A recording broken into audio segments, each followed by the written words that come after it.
Y Señor, gracias porque sabemos también que nunca andamos solos. Tú siempre estás con nosotros. Ahora, Señor, te pedimos por aquellos que no pudieron estar aquí, tal vez por enfermedad o por trabajo o por otra cosa, y que pronto pueden estar con nosotros, Señor. También te pedimos.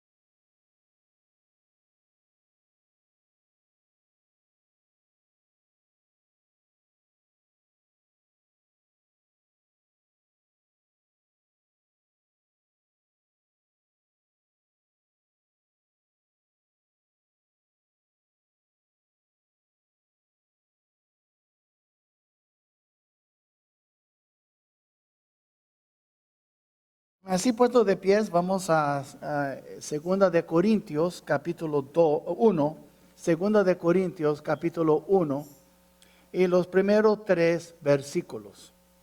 Y dice así la palabra de Dios. Segunda de Corintios, capítulo 1, dice así: Pablo, apóstol de Jesucristo, por la voluntad de Dios, y el hermano Timoteo, a la iglesia de Dios que está en Corinto, con todos los santos que están en toda Acaya. Gracia y paz a vosotros, de Dios, nuestro Padre, y del Señor Jesucristo. Bendito sea el Dios y Padre de nuestro Señor Jesucristo, Padre de misericordias y Dios de toda consolación. Amén. Pueden tomar sus lugares, hermanos. Y hoy vamos a empezar con nuestro estudio sobre la segunda epístola de Pablo, del apóstol Pablo a los Corintios. Ya hemos estudiado primera de Corintios y después tuvimos un mes de un break en febrero, pero ahora vamos a empezar a segunda de Corintios, y son 13 capítulos y hay muchas cosas que cubrir en poco tiempo, pero primero déjeme decirle, usted debe tener sus notas allí, la introducción y el bosquejo del libro, de la epístola. Lo primero más de todo, ¿quién la escribió? Pues fue el apóstol Pablo, hermanos, el apóstol Pablo. Ahí dice, versículo 1, Pablo, apóstol de Jesucristo. Entonces, vemos aquí que el apóstol Pablo lo escribió. Pero en realidad, hermanos, algo diferente en esta carta a la segunda, a la primera de Corintios. En primera de Corintios pudimos ver el corazón y la condición de los corintios, de la iglesia en Corinto. Pudimos ver, era una iglesia con mucha división, a diferentes bandos, ¿verdad? Que yo soy de Pablo, yo soy de Apolos, yo soy de Cefas, yo soy de Cristo, y era puro problemas en esta iglesia. Y podemos ver hasta problemas en cuestión de orgullo y jactancia. Ponían mucho énfasis en la sabiduría humana. Y ellos seguían mucho la idea de los filósofos como Aristóteles y Platón y gente así. En una iglesia también muy carnal. Él mismo dijo en capítulo 3 que era una iglesia carnal. Él quería enseñarles, hablarles cosas espirituales, pero eran muy carnales. Y después hasta vemos en capítulo 5 un hombre cometiendo adulterio con su propia madrastra, la esposa de su padre. Y era un tipo de incesto, ¿verdad?, que había ahí en la iglesia. Y la iglesia lo permitió, era una iglesia jactanciosa, no les importó. Y después vemos en capítulo 6, pudimos ver en capítulo 6 de 1 de Corintios, hermanos llevando hermanos a la corte, delante de inconversos, era muy triste. En capítulo 7, un problema de la fornicación. Si usted recuerda, hasta Pablo dijo, ¿sabe? Mejor que cásense, mejor casarse que estarse quemando. Y había problemas con fornicación en esa iglesia. Era una iglesia carnal, una iglesia dividida, una iglesia dado a las pasiones sexuales. Y vemos entonces también una iglesia idólatra. En capítulo 10 podemos ver hasta tanto que se hicieron enojar al Señor. Y en capítulo 11, en la Santa Cena, el Señor les quitó la vida de muchos, hasta enfermó a otros, se debilitaron muchos. Era una iglesia muy disciplinada por el Señor. Y después pues veamos entonces, esa iglesia tenía problemas. Y podemos ver la condición y el corazón de la iglesia. En tantas palabras, era una iglesia carnal y egoísta. Es como la iglesia de hoy, ¿no? Es como la iglesia de 2021. Así es en la iglesia. Si usted lee 1 de Corintios, usted da cuenta hablando de la iglesia en muchas iglesias hoy en día. No existe fornicación en las iglesias. No existe hermanos peleando contra hermanos en las iglesias. No hay división en las iglesias. No hay también muchas veces problema con el liderazgo en los hogares, donde la mujer es la cabeza y no el hombre es la cabeza. Como Pablo dijo en 1 Corintios 11, era un problema también allí. Y vemos entonces que eso está pasando hoy en día. Pero cuando llegamos a 2 de Corintios es otra cosa. Ahora podemos ver el corazón y la condición del apóstol Pablo. Es el otro lado. En 1 de Corintios el énfasis está en la iglesia. Pero en 2 de Corintios el énfasis está en el apóstol. Y lo que él considera es importante en el ministerio. Vemos el corazón de Pablo, como él amaba esta iglesia. Y de todas las epístolas de Pablo, no hay una tan íntima como esta, y a la vez es la menos leída y menos entendida, captada de todas las epístolas. Es interesante, pero 2 de Corintios vamos a estudiar en estos, tal vez 6, 9 meses que siguen. Vamos a estudiar acerca de muchas cosas, pero vamos a ver el corazón de Pablo, más que en las otras epístolas. La otra que es casi, número 1 sería 2, otra íntima sería Filipenses. Pero 2 de Corintios es la más íntima de Pablo. Y ahí se ve el corazón de Pablo. Entonces vamos a estar estudiando más. Y acerca de la audiencia y a quién estaba escribiendo él, pues a la iglesia de Dios que estaba en Corinto. Aquí está en capítulo 1, versículo 1. Y dice aquí, al apóstol Pablo, apóstol de Jesucristo por la voluntad de Dios, y al hermano Timoteo, a la iglesia de Dios que está en Corinto. Pero no más en Corinto, sino todos los santos que están en Acaya. Acaya es otro nombre por Grecia, ahí donde estaba Atenas. Y Corinto era muy similar a Atenas. ¿Okay? Creían mucho en las filosofías, los filósofos y en la sabiduría. Entonces, y vemos aquí también versículo 1, dice, a la iglesia de Dios que está en Corinto, con todos los santos que están en toda Acaya. No estaba limitada a Corinto, pero estaba limitado, el mensaje era para todos. Y vemos entonces, ¿cuándo fue escrita esa epístola? Tenemos la tendencia de creer que esa fue la segunda carta, pero no fue.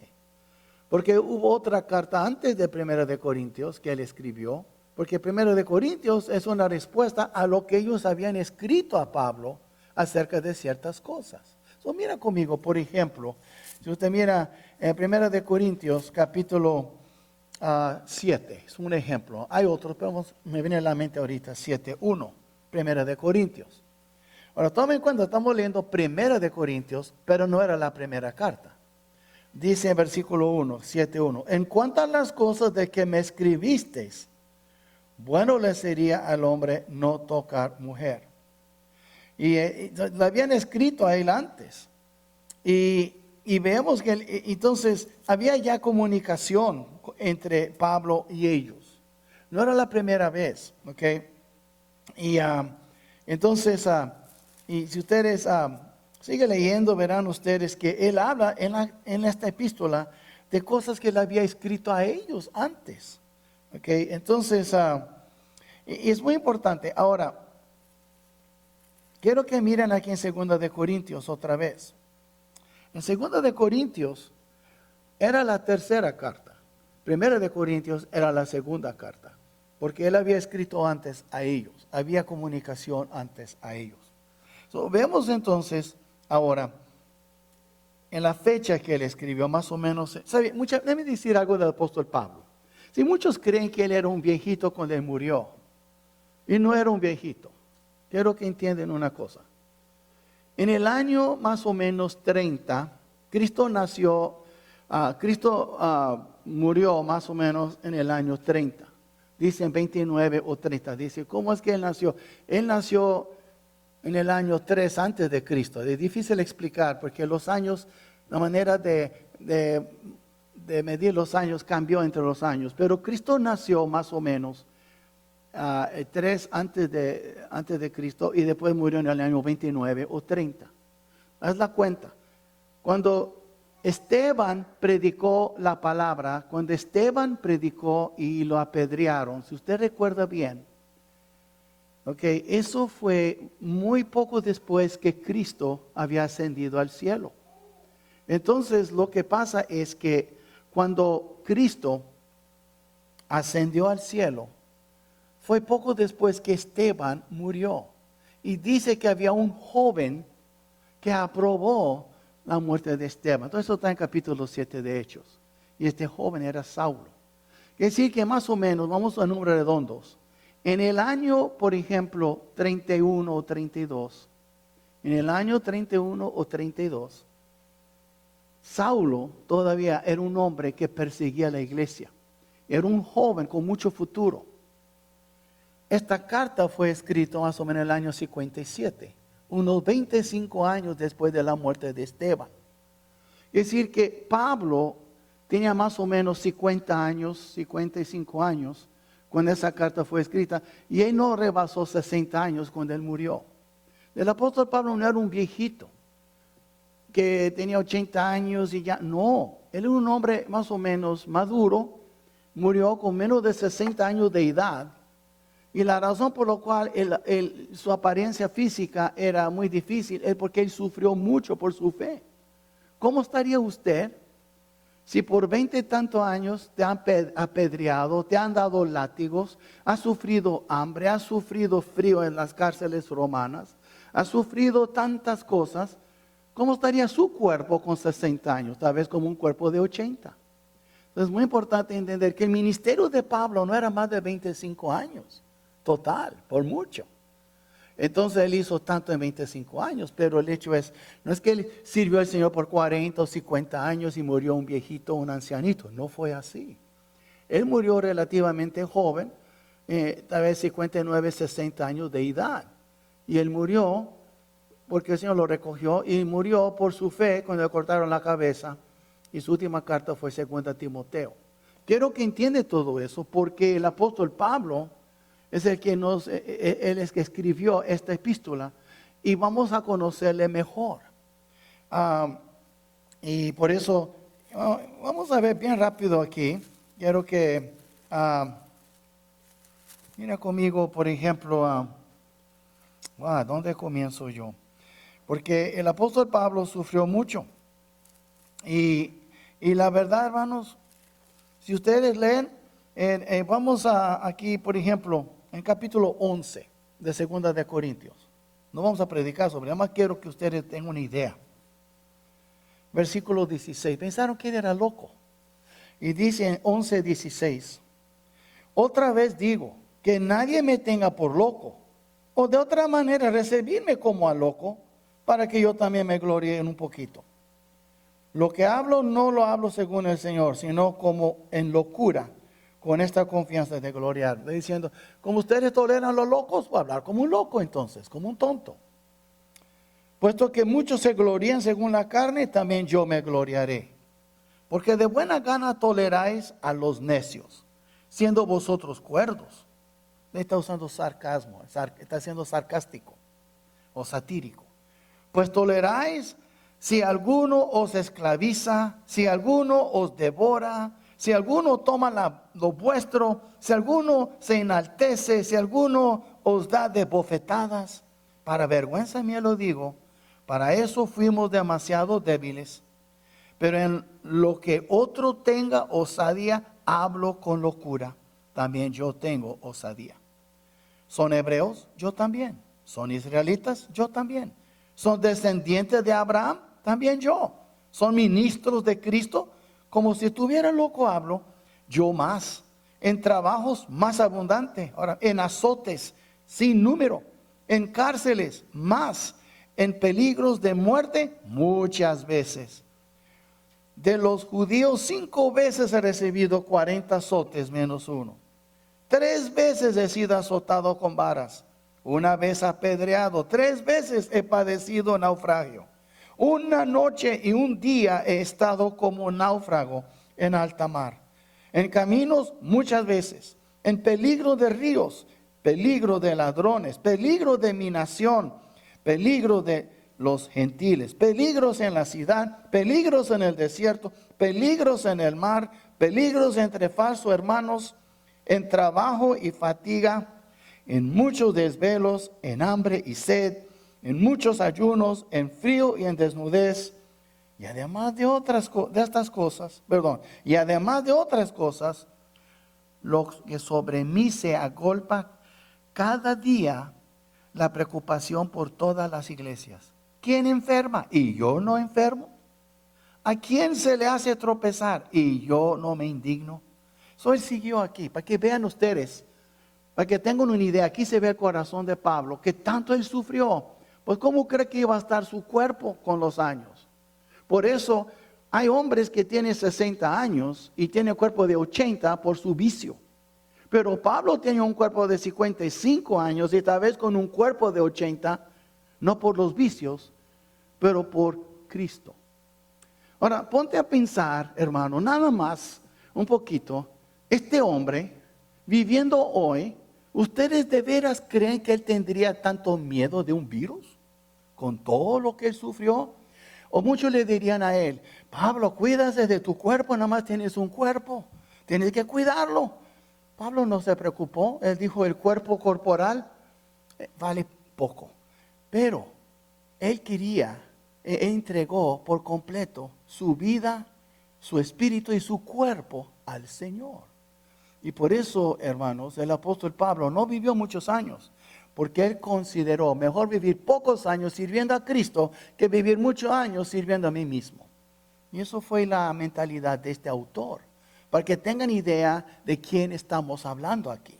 Y esta epístola es más de una porción. Hay muchas partes que vamos a ver algo del corazón de Pablo que no se ve en las otras epístolas. Es como una ventana que nos permite ver dentro del corazón de Pablo. Y vemos también el propósito del libro de 2 de Corintios. Pues hay 4 propósitos que yo pude anotar, tal vez hay más, pero yo encontré 4. Y primero, el apóstol quería asegurarse de que la iglesia no fuera demasiado severa con el delincuente mencionado en su carta anterior. Recuerda que este hombre que cometió adulterio con su madrastra, la mujer de su padre, y la iglesia no hizo nada, Pablo lo entregó a Satanás. Y es bíblico entregar personas al diablo. Es bíblico, Pablo lo hizo. Si no fuera bíblico, Pablo no lo haría. Pero Pablo entregó a este hombre a Satanás. Eso está en 1 de Corintios capítulo 5. Y después, él fue disciplinado y nadie pudo ya tener relación con él. Ya no lo podía tratar como un hermano. Y después de un tiempo, Pablo dijo, ya basta ya eso. Vuelve a recibirle. Y eso lo encontramos en capítulo 2. Si usted mira conmigo, capítulo 2, de 5 al 11. Pero si alguno dice aquí,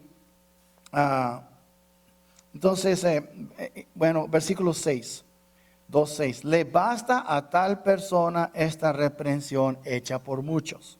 Así que, al contrario, vosotros más bien debéis perdonarle y consolarle para que no sea consumido de demasiada tristeza. Vemos aquí entonces que Pablo no quiere que la iglesia siguiera para siempre, perpetuamente con la disciplina. El hombre ya parece que ya sufrió suficiente, debería ahora restaurarle y que él fuera ya otra vez parte de la iglesia. Y eso habla de la restauración, hermanos. Y entonces Pablo no quería que ellos fueran demasiado ya severos con este hombre. Él pecó, ya fue disciplinado, hay que recibir. Y es una gran lección que vamos a ver cuando llegamos a ese capítulo. Que la disciplina no es para castigar, sino para restaurar. La restauración es una forma de reconciliación.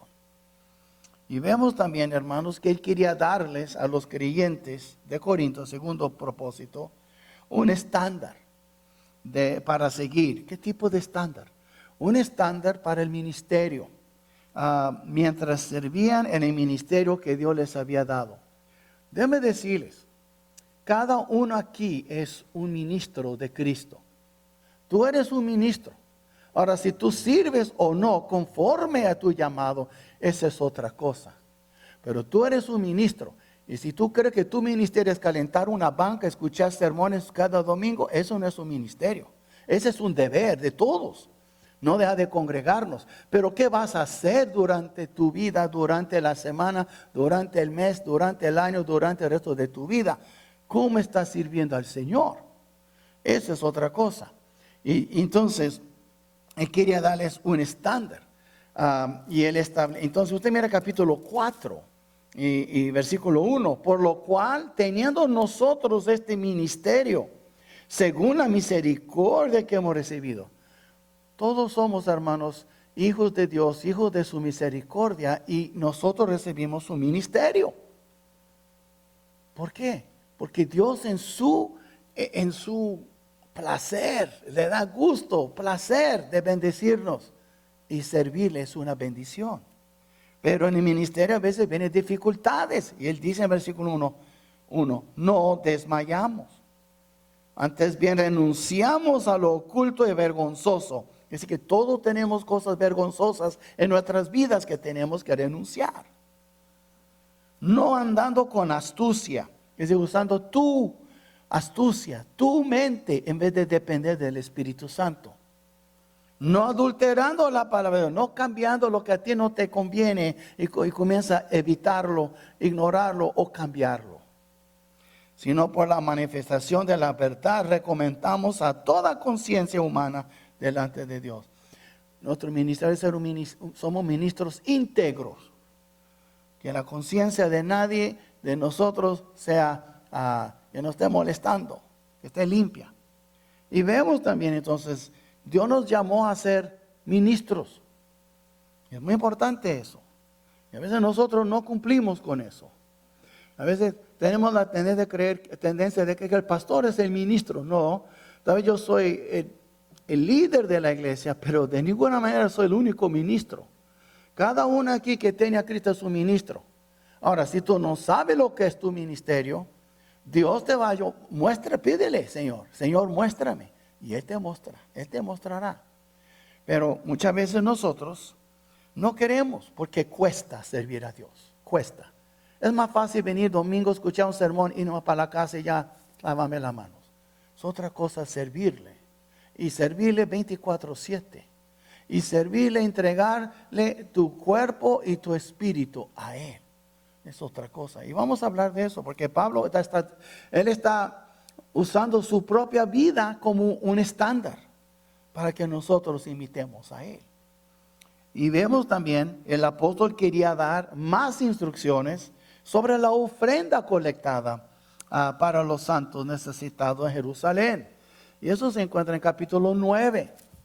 En capítulo 9 de esta epístola dice, usa la palabra administración, que decir el servicio, la ofrenda que recogieron. Dice 9:1, cuanto a la administración para los santos, es por demás que yo escriba. Pues conozco vuestra buena voluntad, de la cual yo me glorío entre los de Macedonia, que acá ya está preparada desde el año pasado, y vuestro celo ha estimulado a la mayoría. Es que era una iglesia, por lo menos ellos dieron para ayudar a los santos necesitados, y esto sirvió como un estímulo para otras iglesias. Entonces, dice aquí, y si usted mira aquí, entonces también, versículo 5. Por tanto, tuve por necesario exhortar a los hermanos que fuesen primero a vosotros y preparasen primero vuestra generosidad antes prometida, para que esté lista como de generosidad y no como de exigencia nuestra. ¿Sabe qué, hermanos? Eso bueno también aplicarlo en nuestras ofrendas para las misiones. Diezmar es su deber, eso ni es diezmo, hablando más allá del diezmo. Para las misiones, cuando estamos dando, como dice Pablo, vuestra generosidad. ¿Está dando nada más una migaja al Señor? ¿Está dando una limosna o es una generosidad? Cuando hay familias que fácilmente pueden dar $500 por año para las misiones, $10 por semana. Imagina usted cuántas familias alcanzaríamos fácilmente $20,000 en vez de 16,000 o 15,000. Podemos rebasar la meta y mucho más, pero no todos tienen esa generosidad en su corazón. Créemelo, hermanos. Cuando no damos, no es porque no tenemos, es que no tenemos porque no damos. Tenlo por seguro. Si no fuera así, Dios es mentiroso. Porque Él dice que Él bendice al dador alegre. Por supuesto, se encuentra aquí en esta epístola, capítulo 9.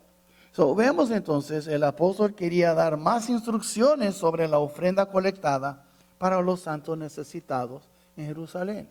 Y vemos ahora también otro propósito, quiere defender.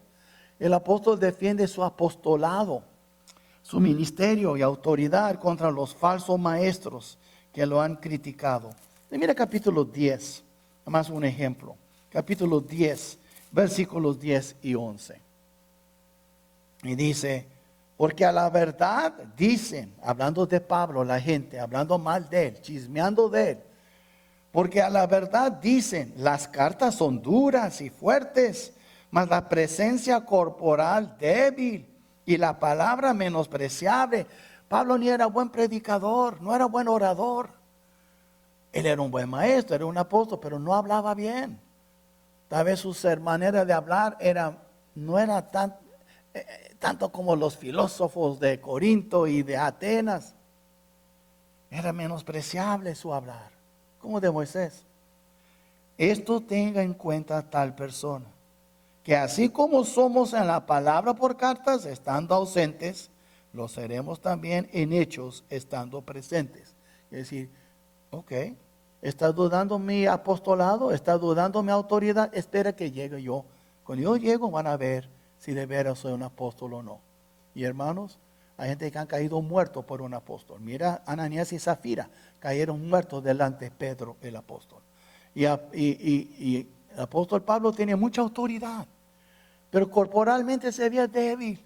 Su hablar no era extravagante, era menospreciable, dice. Pero su poder era otra cosa.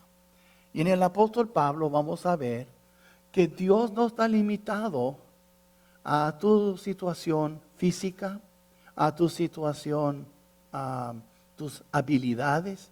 Dios no le importa tus habilidades. Dios lo que quiere es tu disponibilidad, que sea disponible. La disponibilidad vale más que las habilidades. Y cuando hay un espíritu disponible, Dios puede usar un burro para hablar. Y lo ha hecho. Y si Él quisiera hacer, las piedras pueden hablar. Tiene nada que ver contigo, hermano. Nada que ver conmigo. Tiene que ver con Dios que obra. Todo es de Él. Y eso vamos a aprender. Si tú quieres ser un buen ministro de Jesucristo, es una buena lección. Y el estándar que Pablo ha establecido, o más bien revelado, porque Dios lo estableció. Y Pablo está revelando este estándar. Hey, tú quieres ser fiel, tú quieres ser usado por el Señor, que sea menos de ti y más de Él. Así es, como dijo el apóstol, pero Juan el Bautista, es necesario que yo mengue y que Él incremente, que Él aumenta. Y así es. Eso es el propósito de esta epístola, hermanos. ¿Y cuál es el tema de este libro? Pues, hermanos, el tema es un ministerio evangélico genuino.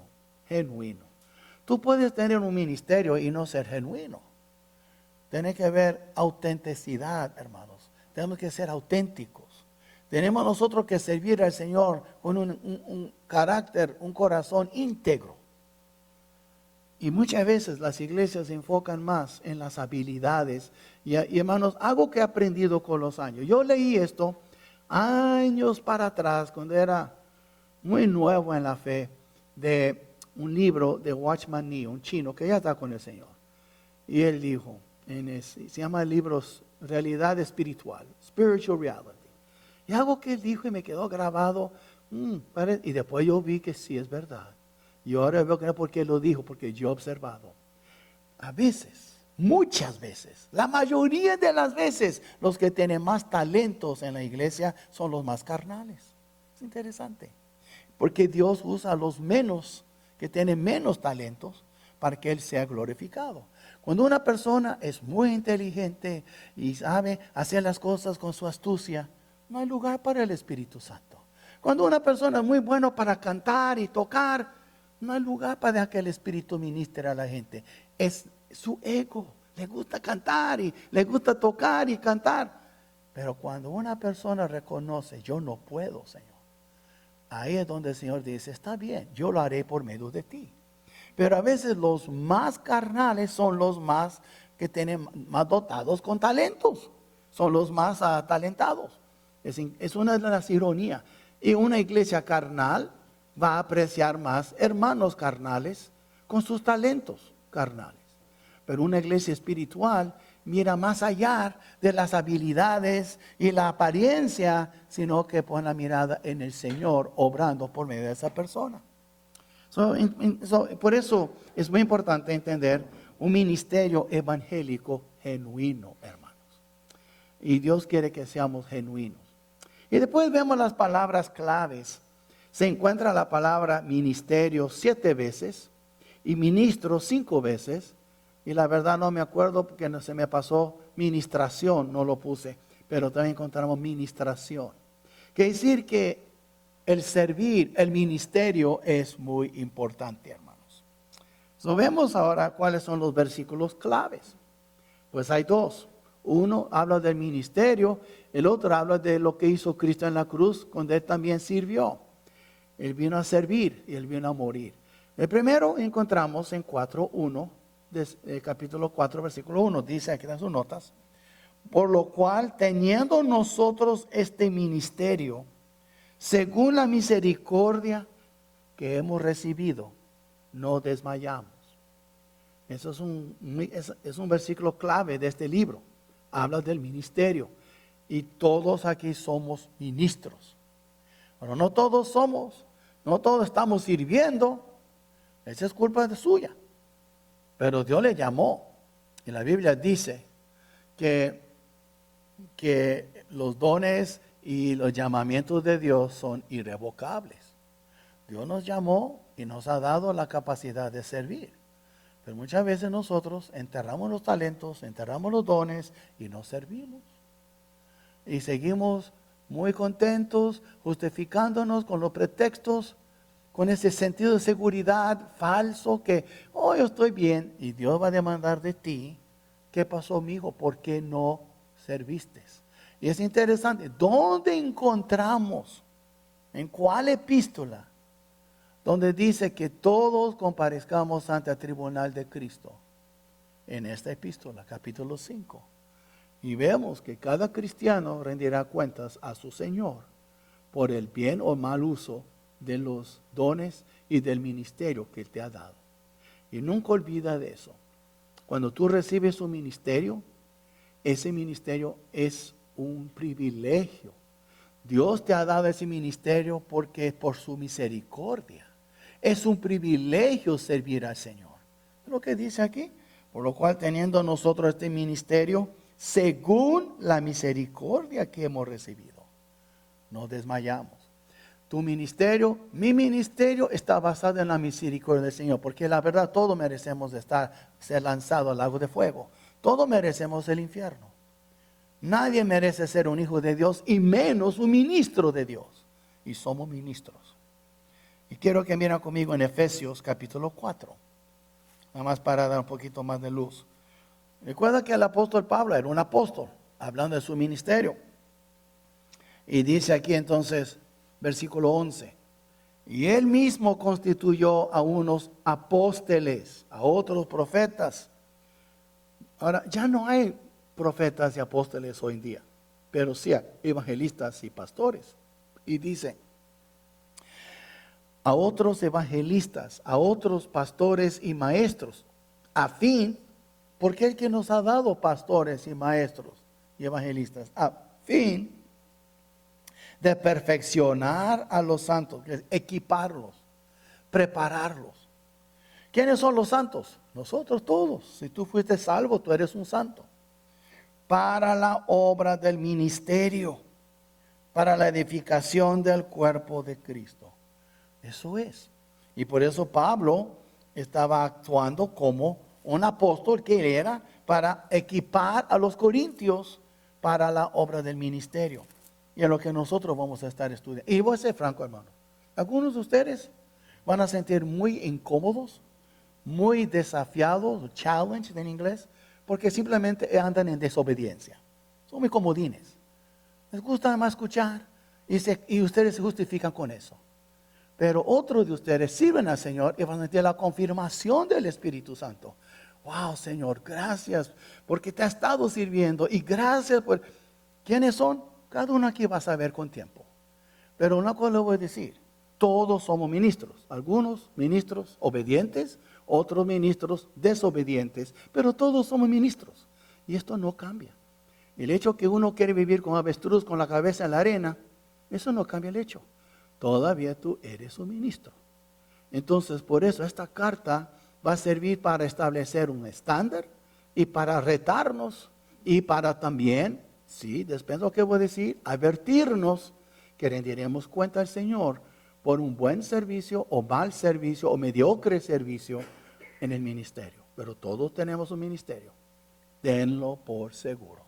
O la Biblia es mentira, o Pablo mintió y era un error. Y no hay errores en la Biblia. Lo vemos también ahora, otro versículo clave, es que así en 5:20, y aquí dice lo que hizo Cristo por nosotros en la cruz. Él era el mero de los ministros, Él vino a ministrar, a servir.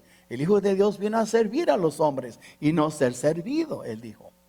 Pues mira, aquí está, podemos ver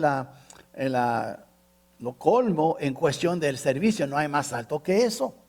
El clímax dice, así que 5:20, somos embajadores en nombre de Cristo. Tú eres un embajador, tú representas al Rey a este mundo. Dice, como si Dios rogase por medio de nosotros, os rogamos en nombre de Cristo. ¿Y cuál es nuestro mensaje con el mundo? Reconciliaos con Dios, reconcílianse con el Señor. Están separados, están apartados. Él quiere recibirlos. Nosotros somos embajadores en este mundo. Y dice aquí, al que no conoció pecado, por nosotros lo hizo pecado, para que nosotros fuésemos hechos justicia de Dios en él. Ahora yo le dije, algunos de ustedes van a sentir incómodos. Hay tres maneras de reaccionar con eso. Uno es seguir en su indiferencia, seguir con su pretexto o tu fantasía y creer que estás bien cuando no estás bien. O enojarte e irte de la iglesia. Muchos han hecho eso. Se enojan. No me gusta aquí, no hay amor. No me gusta cómo predica el pastor. ¿Qué culpa tengo yo? Está en la Biblia. Y se van enojados. Otros, ¿sabe qué? Se arrepienten y buscan al Señor y sirven al Señor. O sea, hay tres soluciones. Uno es quedarte como estás. Otro es enojarte y no regresar o dejar de venir. Y el otro es arrepentirte, confesarlo y buscar al Señor. ¿Qué otra queda? No queda otra, hermanos. Entonces, cada uno aquí va a reaccionar de manera diferente. Pero yo no puedo echar agua a la leche y hacerlo menos leche. O echar agua a la verdad y disminuirla por contentar a la gente. Porque después yo rendiría cuenta al Señor por haber sido infiel a su palabra. Y eso es lo que vamos a estudiar. Ahora, otro lado de sus notas, se ve aquí el bosquejo de segunda de Corintios. Y en segunda de Corintios, vemos aquí, hay tres, con la conclusión 4, pero ver tres secciones principales. En la primera es la esencia de un ministerio aprobado por Dios. Si tú eres un ministro, y si somos, la Biblia ya fue establecido eso, tú eres, yo soy. Entonces, la esencia de un ministerio aprobado por Dios. Si yo soy ministro, yo quiero ser aprobado por el que me envió. No quiero ser aprobado por el mundo, ni por la congregación, ni por el pastor. Tengo que ser aprobado por Dios. Entonces, vemos aquí diferentes cosas que vamos a estudiar. Y cada uno, pues, le voy a dar 1 o 2 sermones, por lo menos en cada punto. Uno es sencillez y sinceridad de Dios. Es un ministerio sencillo. Dios nos llamó a ser un pueblo sencillo, no arrogantes, no creídos, presumidos, nada de eso. Dios quiere que seamos sencillos y sinceros. Una diferencia entre los dos. Pero vemos que la sencillez y sinceridad viene de Dios, ¿ok? Y vamos a enfocar en eso cuando llegamos a eso. Es un ministerio recíproco. ¿Qué quiere decir recíproco? Quiere decir que yo amo y el amor que yo siembro en la gente, yo lo recojo, me vuelven a amar a mí. Si yo uso a la gente, utilizo a la gente por mis propios beneficios, el pueblo va a sentir igual. Uno recoge lo que siembra, es recíproco. Quiere decir que cuando uno, aunque no todos, pero cuando Cristo sea lo que sea, esos 12 lo amaron mucho, porque Él amó. ¿Qué dice Juan? Primero de Juan. Nosotros le amamos a Él porque Él nos amó primero. Tú escogiste a Él porque Él te escogió primero. Tú lo amas porque Él te amó. Nosotros, nuestra relación con Dios es recíproco. Es decir, Él está recogiendo en nosotros lo que Él ha sembrado. Él dio su vida por nosotros, ahora Él quiere que nosotros demos nuestra vida por Él. ¿Sí? Entonces es un ministerio recíproco. Cuando servimos al Señor fielmente y con integridad, vamos a ver fruto, hermanos.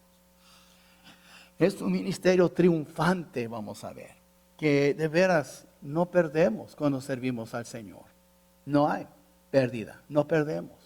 Vamos a caer de vez en cuando y a tropezar, pero a fin de cuentas, aún los soldados que peleaban y ganaban, salían con marcas y cicatrices, pero salían con la vida y salían victoriosos. Vamos a tener cicatrices en la vida. Vamos a veces sentir desmayados, que ya no podemos, pero vamos a salir triunfantes porque somos más que vencedores por medio de aquel que nos amó. Y es un ministerio triunfante, un ministerio acreditado. Es interesante, después hablamos de, hey, ¿dónde están tus referencias, Pablo? Y él dijo, hey, vosotros sois mi carta de referencia. Ustedes son mi referencia y mi carta. Porque a veces venía gente con cartas de tal. Hasta aquí a veces viene alguien a la iglesia, a la oficina. Mira, aquí era, yo pertenezco a esta iglesia, aquí están mis credenciales, el pastor y todo, y carta de referencia. Y es interesante porque un ministerio verdadero no necesita esas cosas. Uno sabe.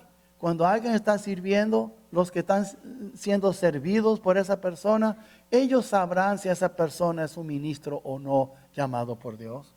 Y es un ministerio glorioso, es un ministerio honesto, hermanos. Hay gloria, hay honestidad en este ministerio.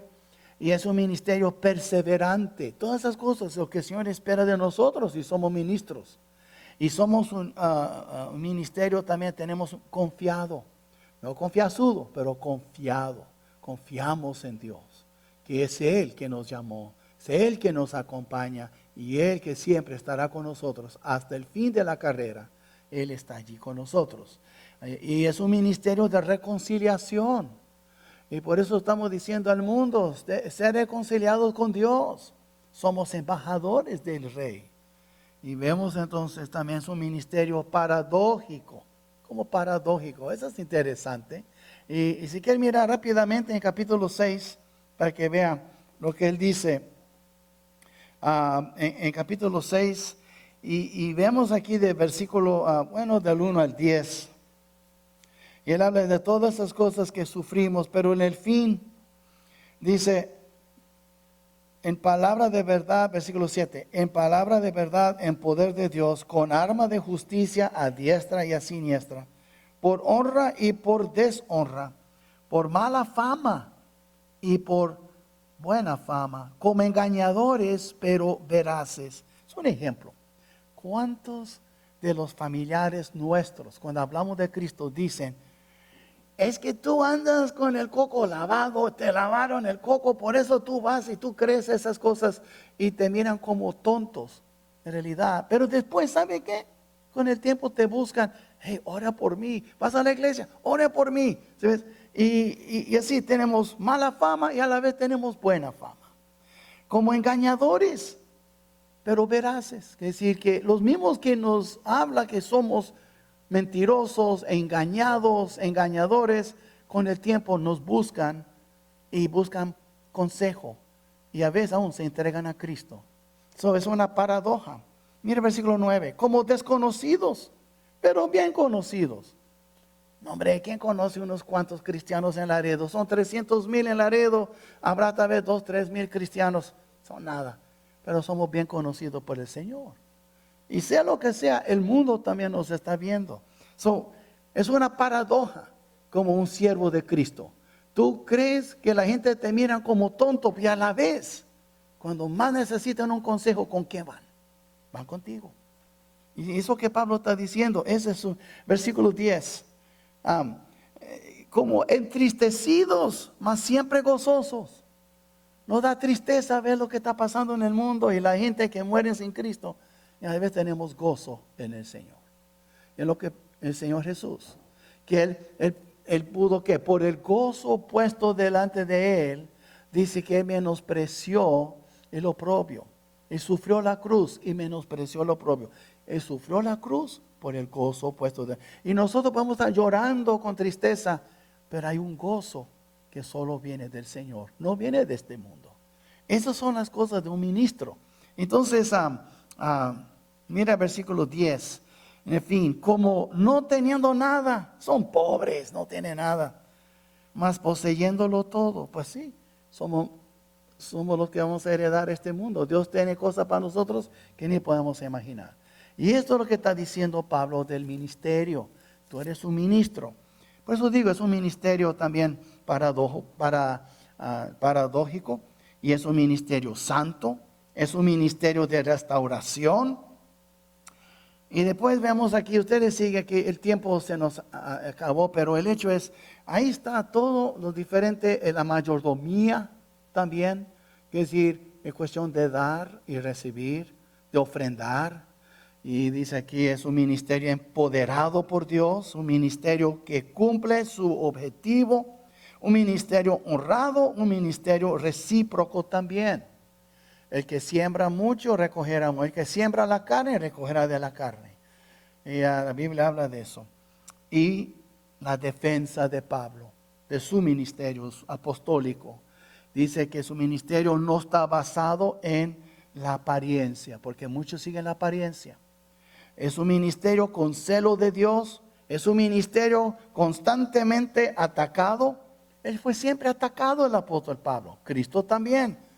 Y hoy en día, alguien nos dice una cosa, ya andamos, llore, y estamos enojados. ¡Qué infantiles somos! Es parte de servir al Señor ser atacado. Por lo menos el diablo cumple con su parte, nos ataca. ¿Y nosotros qué estamos haciendo? ¿Por qué no atacamos a él? Andamos llore y chillando. Y dice Pablo, no, mi ministerio estoy constantemente atacado. Y es un ministerio grandemente exaltado, el ministerio de Pablo. Y es un ministerio que a veces requeriría confrontación contra el pecado. A veces tenemos que confrontar el pecado, hermanos. Hay hermanos que hacen cosas, son sinvergüenzas. No tienen ni vergüenza. Y tenemos que enfrentarles y hacerles ver, hey hermano, eso está mal, hermano. A veces hay que esperar. El amor cubre una multitud de pecados. Pero llega un punto que ya tenemos que confrontar.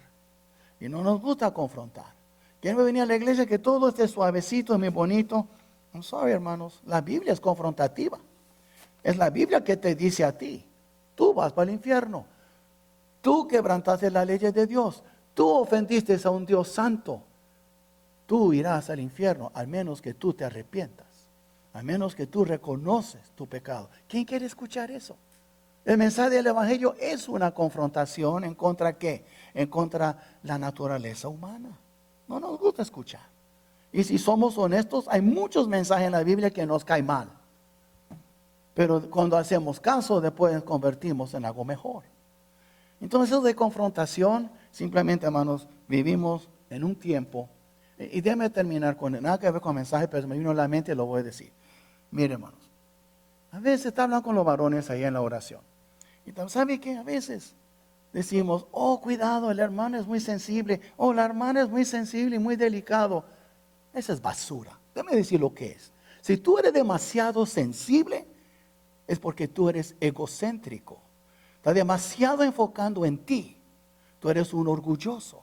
Y Cristo no está reinando en tu vida. Porque una persona con el Espíritu de Cristo dominando en su vida, jamás es sensible. Y cualquier cosita va a tomarlo muy en serio. Y se va a enojar. ¿Cómo me ofendieron? No, hermanos. La verdad es cuando tú eres demasiado sensible, ese es por tu orgullo. Ojalá que no hay nadie aquí así. Pero si eres así y la gente ni puede tratar contigo porque tú eres tan sensible, es porque tú eres muy egocéntrico y no cristocéntrico. Piénsalo bien. Y vamos a hablar de eso también en esta epístola. Pero quiero que entiendan, esa gente que son demasiado débiles, muy sensibles, cualquier cosa se ofende como un cristal, ¿por qué tú crees? Porque todos están pensando en ellos, son egocéntricos. Son arrogantes o orgullosos y no les gusta que nadie les llama la atención en nada. Y por eso digo, eso, hermanos, es los días en que nosotros vivimos. Gente muy sensible. Nadie quiere ofender a nadie. Si un hombre es loco y se cree que es mujer, no lo podemos ofender. Dice transgender. No, está mal de la cabeza y necesita ayuda. ¿Quién eres tú por ofenderle? Así estamos la cosa. Así está quedando las cosas, hermanos. Toda la sociedad es muy sensible y por eso más adelante va a haber persecución. Por una sociedad muy sensible, muy en contra del Señor y no quieren ser retados y no quieren reconocer la verdad. Que nadie aquí caiga en eso, por favor. Cuídate, porque el que piensa estar firme, mira que no caiga. Eso pasa. Pero para terminar, quiero decir eso. Si tú reconoces por primera vez hoy que tú eres un siervo de Dios, un ministro de Dios, una sierva de Dios, pero tú no has sido fiel con el Señor, ¿sabe qué? Ahora sería buena oportunidad para recapacitar, para confesar y para arrepentirte. Sería bueno. Y la verdad, algunos de ustedes ya saben lo que tienen que hacer en sus vidas. No está dando todo al Señor. Está sirviéndole a medias. Ahora es tiempo ya para arreglar eso con Él. Yo sé que es un poco incómodo lo que estoy diciendo y tengo que decirle, va a ser más incómodo con más tiempo esta epístola. Porque esta epístola, Pablo está compartiendo su corazón como ministro y lo que él espera de los ministros. Y todos somos ministros. No cree que va a ser muy cómoda esta epístola. Va a ser incómoda para muchos. Pero va a ser, ¿sabe qué también? Preciosa como una joya para muchos. Porque vamos a ver qué privilegio que Dios me ha escogido a mí para ser un siervo, una sierva de Él. Qué privilegio. Y de eso se trata esa epístola, mis hermanos. Voy a hacer una oración, pues vamos a tener un himno. Los que quieren pasar, aquí está el altar, hermanos. Vamos a poner de pies. Padre nuestro, gracias Señor por este día. Gracias Padre por esta introducción que tuvimos de la epístola. Y sabemos Padre que tu palabra es viva y eficaz. Y sí, penetra y divide aún el alma y el espíritu. Y te pedimos Padre, es mi deseo Padre, que nadie se enoje y que se vaya. Pero mi deseo es que haya arrepentimiento, confesión y una entrega total de parte de cada uno aquí. Comenzando conmigo, Señor. Y Padre nuestro, si alguien aquí todavía no te conoce, que esa persona pase para recibir a Cristo, Señor. Y Señor, los que saben, Padre, de la importancia de obedecerte en el bautismo, de obedecerte en recibir a Cristo, de obedecerte en servirte, tú toca cada corazón aquí, Señor. Y gracias por tu palabra tan hermosa, que nos enseña y nos guía y nos alimenta. Gracias, Señor. Y todo esto te lo pedimos en el precioso nombre de tu Hijo, Cristo Jesús. Amén.